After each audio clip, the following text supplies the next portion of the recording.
Olá para você que está com a ONTV, seja muito bem-vindo, muito bem-vinda à ONTV que repercute sempre os fatos do território dos Carnaubais. E hoje é dia do nosso quadro Saúde em Dia, que é um oferecimento do Hospital Luiz Castelo Branco. E hoje nós vamos conversar com o Dr. Vinícius Ferro, que atua na área de endoscopia e também de gastroenterologia lá no Hospital Luiz Castelo Branco. Doutor, muito obrigado pela presença, seja bem-vindo. Obrigado pelo convite, fico encantado com o seu espaço. Isso é muito importante para a sociedade de Campo Maior e da região dos Carnaubais, porque com certeza aqui deve ter muita informação importante em todas as áreas, desde a área de saúde, a área do direito, a área política também. Então, é muito importante isso que você faz aqui. E a minha presença, eu fico super feliz porque eu gosto muito disso, de levar essa informação, de mostrar o que a gente tem de melhor, né? Então, isso é importante. Eu agradeço muito o convite. Para começo de conversa, doutor Vinícius, o que exatamente faz um médico que atua nessa área de endoscopia e gastroenterologia? Pronto. Nós temos uma formação que pode ser feita tanto pela clínica médica, né, no caso pelas residências, ou então pela parte cirúrgica também. Então, grande parte das vezes se divide um pouco essa área, mas grande parte a gente trabalha no mesmo foco. São doenças do aparelho digestivo, tanto da parte cirúrgica como clínica. Então, a parte do aparelho digestivo tem doenças que o tratamento podem ser tanto cirúrgicos, como situações como tratamento clínicos, né? Com medicamentos, mudança do estilo de vida. Então, a gastroenterologia foca exatamente nessas doenças que acometem o trato digestivo alto, que no caso é esôfago, o estômago, até o início do intestino, e o trato digestivo baixo, que seria o intestino grosso, até a região do ânus. Então, a gente aqui agora em Campo Maior está trazendo uma equipe que vai compor exatamente isso. A gente vai tratar desde a região superior até a parte inferior do aparelho digestivo. Quais são as principais doenças que vocês recebem em consultório? Pronto. Da parte clínica, a gente tem as gastrites, que são diagnosticadas pela endoscopia. Tem as inflamações esofágicas, como os refluxos. As doenças cirúrgicas, a gente coloca as cirurgias de vesícula, que hoje é uma cirurgia no mundo todo a mais comum, que é aquela cirurgia laser, né, que a gente faz a retirada da vesícula, quando se tem algumas doenças, como cálculo ou pólipos, né, na vesícula. E associada à nossa área de gastroenterologia, algumas situações cirúrgicas que podem acometer o trato digestivo, como cirurgias de hérnia ou cirurgias do refluxo também a gente costuma fazer na parte cirúrgica. A endoscopia é um temido procedimento, né? Todo mundo tem medo, tem um receio, de fato há um desconforto, mas qual é a importância da endoscopia no diagnóstico dessas doenças? As pessoas têm de fato uma preocupação, doutor, o exame dói, o exame é arriscado. Ele é um exame invasivo, não deixa de ser. Você invade uma cavidade, então eles costumam ter alguns cuidados e algumas recomendações, tá? Mas é um exame muito seguro. Ele é feito um procedimento com uma sedação, no caso uma sedação leve, onde o paciente ele tem um relaxamento durante o exame. É um exame que dura de 5 a 10 minutos, isso relacionado à endoscopia alta, e ele é de extrema importância para dar diagnóstico exatamente das doenças do trato digestivo alto, como o esôfago, que a gente tem muitos casos de câncer, né? Que o diagnóstico é feito pela endoscopia, porque você pode tirar um fragmento, no caso uma biópsia, né? Um pedacinho da mucosa, e levar para estudo, e você dá um diagnóstico e pode fazer um tratamento adequado. E a mesma coisa no estômago. Você tem a diagnóstico de doenças no estômago, assim como câncer, como doenças benignas, que a gente tem muito comumente a bactéria, né? Que é o H. pylori, que é um tratamento clínico associado à mudança do estilo de vida, e o diagnóstico é feito pela endoscopia, né? E qual é a diferença entre a endoscopia e a colonoscopia? Isso. Como a gente falou, né, o tratamento do trato digestivo ele é dividido em alto e baixo. Então, quando a gente vai fazer o tratamento digestivo baixo, onde abrange o intestino grosso, aí a colonoscopia entra, que é o exame feito pelo reto, né, pelo ânus, e ele avalia o intestino grosso. Então, ali também você identifica lesões no intestino, pólipos, que podem desenvolver e ter doença grave. Nós tivemos, né, recentemente o caso da Preta Gil, que foi um caso bastante impacto a nível de Brasil, né, até mundial, mas a gente percebeu que a importância do diagnóstico precoce das doenças do intestino grosso, que no caso é um tipo de câncer, né, ou então um pólipo que a gente tira também pela colonoscopia. E a gente vai poder fazer isso aqui em Campo Maior também. Quais são os sinais que o corpo apresenta quando há algo de errado no trato digestivo? Pronto. Como o sistema digestivo nosso é muito grande, a gente tem, quando você junta do esôfago até a parte inferior, isso dá mais de 7 metros, porque só o intestino delgado dependendo do tamanho da pessoa, ele pode chegar a 6 metros de comprimento. Então, você pode ter variados sintomas, inclusive sintomas que não são específicos do trato digestivo. Por exemplo, você pode ter um grau de sinusites, rinites, que estão relacionados à doença do refluxo. Você pode ter diarreia, você pode ter constipação, que é a prisão de ventre, né? O paciente que tem dificuldade para fazer, número 2, evacuações, né? Então, assim, são variados sintomas. É lógico que nós temos os mais predominantes, que são pacientes que sentem dor no estômago, aquela sensação de cheio, né, na barriga, pacientes que referem constipação, dificuldade para evacuar, ou pacientes idosos que acostumam ter diarreia. Então, são sintomas que a gente acaba abrangendo nos nossos consultórios e eles são bem floridos. Então, é importante aquela conversa com o paciente, o examinar, porque, como eu te falei, às vezes o paciente não é um paciente clínico, ele é um paciente cirúrgico. Então, a resolução do problema dele é cirúrgico. É cirúrgico. Um dos Exato. principais problemas do trato digestivo são refluxos e gastrites. Há uma grande queixa da população.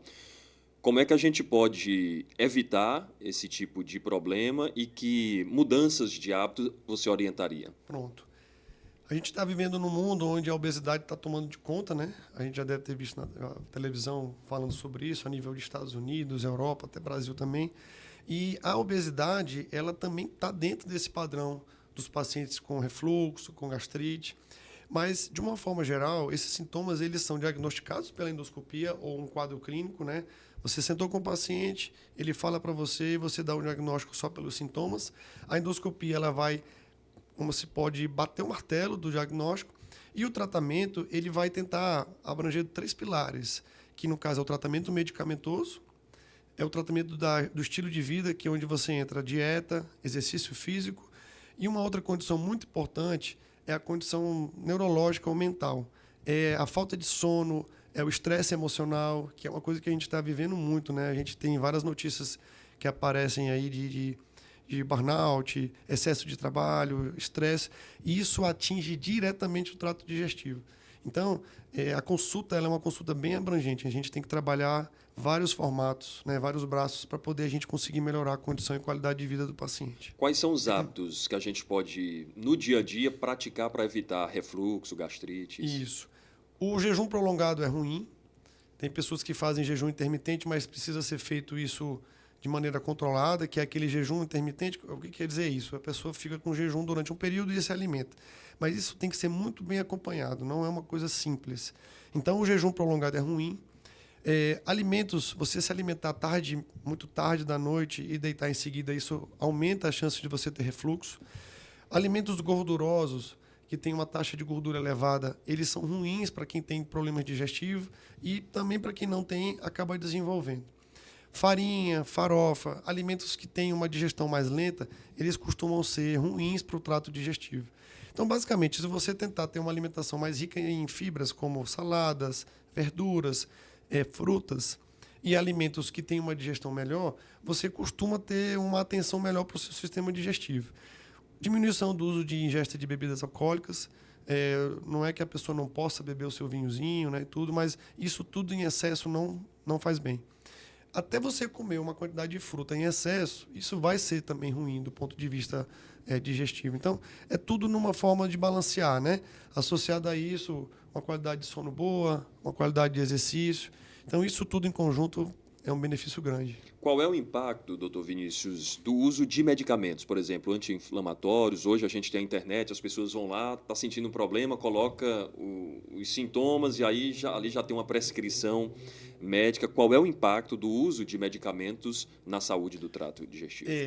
O medicamento, quando você usa sem uma orientação médica, ele mesmo que seja um medicamento que a internet orienta, ele, de uma forma ou de outra, você tem que ter a orientação do médico, porque às vezes você está tomando em horários diferentes ou formatos, né, diferentes do que o que é certo, né, vamos dizer. Mas os anti-inflamatórios, antibióticos, aqueles medicamentos que as pessoas usam para poder melhorar dores, né, musculares, eles precisam ter cuidados porque eles agridem diretamente o estômago, a mucosa gástrica. Então, o anti-inflamatório, quando você usa ele de maneira inadvertida ou contínua, você pode ter até desenvolvimento de úlceras, né, no estômago.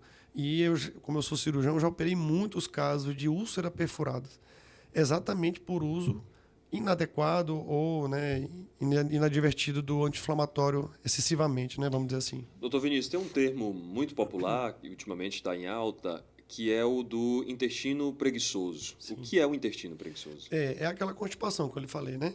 A constipação ela está muito associada, quase que 80% à alimentação da pessoa. É lógico que tem outros pontos, mas o intestino lento ou o intestino preguiçoso, ele é um intestino que precisa ser tratado, né? Mesmo que não seja com remédio, mas as mudanças do estilo, às vezes uma perda de peso, às vezes uma alimentação mais rica em fibras, você tentar ingerir mais água, que aqui no nosso estado é um estado quente, então a gente precisa ingerir uma quantidade de água um pouco acima do que é preconizado para cada pessoa. Então a gente precisa melhorar essa condição de ingesta de água, de alimentos ricos em fibras para poder melhorar essa constipação intestino preguiçoso, né? Você já pincelou a questão das bebidas alcoólicas. Eu quero trazer o tabagismo. Qual é o impacto do tabagismo na saúde digestiva? O tabagismo ele atinge praticamente todas as doenças oncológicas, né? Desde o pulmão ao trato digestivo, pele também. Então, o cigarro, por si só, o tabagismo, ele atinge o estômago, aumenta o risco de câncer de boca, câncer de esôfago, câncer de estômago e câncer de intestino. Então, em relacionado às doenças mais graves, a gente não precisa nem mais falar, né? Poxa, o cigarro é uma condição que leva a doenças oncológicas e do trato digestivo também. Então, o cigarro ele deve ser cessado porque ele aumenta o risco mesmo de desenvolvimento de doenças do aparelho digestivo como um todo. O papel da mastigação, doutor Vinícius. Hoje em dia a gente leva uma vida muito corrida. Muitas das vezes o almoço, você está ali na frente de uma televisão, na frente de um celular e nem percebe como é que está essa sua mastigação. Qual é o papel da mastigação em todo esse processo? Isso é muito legal, essa pergunta, porque tem pessoas, como o nosso mundo hoje está um pouco corrido, né? A gente come muito na rua, acaba comendo muito fast food, alimentos mais rápidos, e, consequentemente, você acaba comendo mais rápido.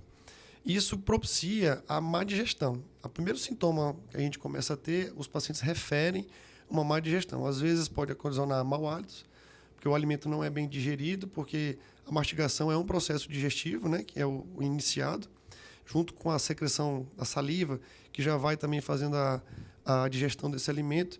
Então, a mastigação ela ajuda com que o seu processo digestivo seja mais eficaz.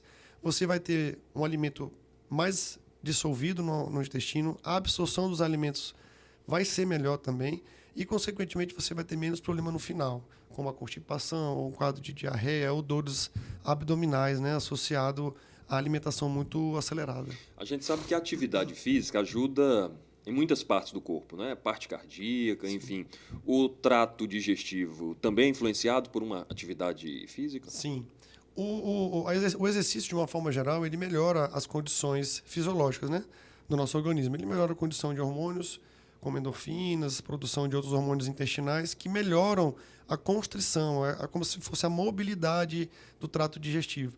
Então, quando você faz exercício, você tende a perder mais gordura, você melhora a condição do músculo, e isso melhora os músculos esofágicos, os músculos do diafragma. Então, assim, o exercício ele vai ser sempre benéfico. Lembrando que, como eu falei, o excesso também ele tem os seus pontos negativos, né? Então, a gente tem que ter esse limite até o que você pode executar ou não, né? Quais são os cuidados com as pessoas da terceira idade? A gente sabe que os idosos têm todo um tratamento mais especial. Quando se refere do trato digestivo, quais são os cuidados, quais orientações a gente pode deixar para o público da terceira idade? O mundo está ficando mais idoso, né? De uma forma geral, tanto que a pirâmide já está mudando um pouco. Então, quando você aumenta o nível de idoso, você também aumenta algumas doenças que são mais compatíveis com a idade. E as doenças oncológicas, elas estão nessa classificação. Então, a gente tem que tratar o idoso de uma forma diferenciada, porque ele, ao longo da vida, ele vai perdendo alguns substratos do trato digestivo, a mobilidade do órgão, a motilidade do órgão é menor. O idoso ele se movimenta menos do que uma pessoa mais jovem. Isso é natural. Às vezes os pacientes eles, né, têm um certo sobrepeso ou perdem muito peso, ficam muito magrinhos. E isso também atrapalha na condição do trato digestivo, às vezes para fazer o cocô, para evacuar, para poder se alimentar. Os idosos às vezes têm um pouco de dificuldade na alimentação, ficam com um pouco de dificuldade na mastigação. Então, os idosos precisam ter uma atenção especial por causa disso. Porque eles não são, como é que eu posso dizer? São pessoas que têm o mesmo acesso a uma pessoa mais jovem. Então, a gente tem que ter alguns cuidados com o uso do medicamento. A constipação do idoso é mais importante do que um jovem. Então, a mudança do fluxo intestinal é importante no idoso, então a gente tem que ter atenção para isso. Aí entra também a questão da janta, que a gente já comentou. O idoso ele deve diminuir o quantitativo de comida, não é que ele deixa de comer, não é isso, mas ele deve diminuir o quantitativo de comidas, porque o trato digestivo dele já não é o mesmo, ele tem uma certa atrofia de mucosa, da absorção dos alimentos, então o idoso tem que se alimentar de forma mais regular, só que com menores quantidades. Tem que tentar perder um pouco mais de peso, não é ficar emagrecido, né, demais, mas não pode ser um idoso com sobrepeso, porque isso aumenta também a carga no joelho, nas costas. Isso contribui também para o paciente ficar mais acamado, comer comida mais, né, com um pouco mais de dificuldade de digestão. Então, o idoso ele tem que ter sempre uma atenção muito especial. E a gente tem essa atenção com o idoso mais especial. A parte da gastro precisa ter uma atenção, sim, com o idoso diferenciada. E o sono, doutor Vinícius? Qual é o papel do sono na qualidade do processo digestivo? Principalmente os hormônios, né, Otávio? Principalmente porque quando você dorme, você aumenta a produção de alguns hormônios que são muito positivos para o trato digestivo, para melhorar a sua digestão. Aí você vai melhorar a condição de... As fezes vão ficar de aspecto melhor, o estômago vai ter uma constricção, né, uma complacência, que a gente diz, que é aquele movimento que o estômago faz para poder empurrar o alimento para baixo. Melhor. Quando você dorme muito tarde ou tem um sono muito pouco reparador, você acaba tendo má digestão. Então, assim, o sono ele vai regular principalmente a parte hormonal nossa, entendeu? Que regula o trato digestivo. Vamos falar um pouquinho de quem é o doutor Vinícius Ferro, de onde é que vem, como é que chega a Campo Maior, de onde é a formação, onde é que foi formado. É sempre difícil falar um pouquinho da gente, né? A gente prefere que os outros falem da gente do que a gente. Mas eu não sou piauiense, né? Eu sou brasiliense, eu sou nascido em Brasília. Fiz a minha adolescência praticamente lá em Brasília. Eu tenho a minha família distribuída em Brasília e Rio de Janeiro. Eu tenho familiares no Piauí, uma parte da minha família, um pouquinho distante, mas nós temos uma parte da família aqui no Piauí. Mas eu fiz a minha formação em São Luís, eu sou formado em medicina, eu me formei em 2012 em medicina, e conheci a minha esposa, que é piauiense, que é de Oeiras, e acabou me trazendo para cá, para o Piauí. Eu sou concursado do estado do Piauí, eu fiz um concurso para a saúde, eu tenho já um trabalho assim, bastante abrangente aqui no estado, na parte da saúde, e acabei me dedicando a vir para cá, né, para o Piauí. E me apaixonei, né? O Piauí é uma cidade, assim, um estado maravilhoso, que me acolheu super bem, né? A família da minha esposa. Então, hoje eu tenho as minhas alicerces todos aqui. Já tenho 2 filhos, né? Que são piauienses. E eu estou aguardando o meu título piauiense, que deve estar para sair aí, mas estou muito feliz e está vindo para Campo Maior. Eu já tive aqui antes, né? Eu já tinha vindo conhecer a clínica do Hospital Luiz Castelo Branco. Fiquei encantado com o hospital. Assim, quando você entra no hospital, você vê o nível de qualidade que você tem em Campo Maior com o Hospital Luiz Castelo Branco. Eu digo porque eu já rodei, eu trabalho em Brasília, eu já rodei em hospitais muito grandes em São Paulo, tenho o meu treinamento em residência de cirurgia geral, tenho minha residência de cirurgia do aparelho digestivo, tenho treinamento em gastroenterologia e tenho também a parte de atuação em endoscopia. Então, eu já rodei muito em hospitais de grande porte e eu vejo como o Hospital Luiz Castelo Branco é um hospital que entrega qualidade para os pacientes. Desde um aconselho de, poxa, um detalhe de um lanche, de uma coisinha ali ou outra, isso faz uma diferença muito grande, né? Então, eu vim para o Piauí para poder tentar a vida, né, como profissional médico, e graças a Deus a gente está conseguindo conquistar os espaços, criando espaços novos, né? Eu tenho uma gestão em Teresina no Hospital Medimagem, na endoscopia. Como a endoscopia é a coordenação feita por mim, né? E eu também sou o coordenador da endoscopia do Hospital HUT, que me deram essa gestão agora em janeiro. A gente pegou um serviço bem atrapalhado. Estamos tentando aos poucos tentar colocar qualidade. Nós temos um corpo clínico maravilhoso. A gente só precisa mesmo adequar a parte de gestão, que é uma coisa que eu gosto muito. Hoje em dia eu estou começando a me dividir um pouco como médico e gestor, porque eu gosto dessa parte de gestão. Então eu quero trazer isso para cá também, a experiência que nós temos. Não sou só eu, né? É um grupo que está vindo, que geralmente eu acredito que a medicina precisa ser trabalhada em grupo. Se você trabalha só, eu acho que você está fadado a limites, e eu acho que a medicina a gente não pode ter limites, a gente tem que expandir o que a gente for puder para poder chegar na ponta, né, do paciente, lá na zona mais distante, que é onde o paciente tem mais dificuldade, né? Doutor Vinícius, portanto, seja muito bem-vindo a Campo Maior, esteja em casa, se sinta um campo maiorense. Eu quero voltar aqui porque eu gostei demais, achei maravilhoso, e aí tem os colegas que eu acho que a gente pode vir trazer uma discussão um pouco mais técnica, né, mas sempre usando palavras que tenha bom acesso à população, mas eu acho que trazer assunto relevante para a gente poder destacar aqui para você, eu acho que vai ser sempre importante. Eu agradeço. Espaço sempre aberto para você e para as equipes lá do Hospital Luiz Castelo Branco. Obrigado.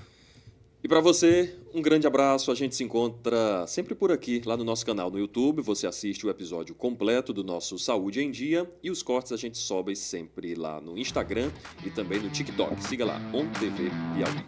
A gente se vê, até a próxima.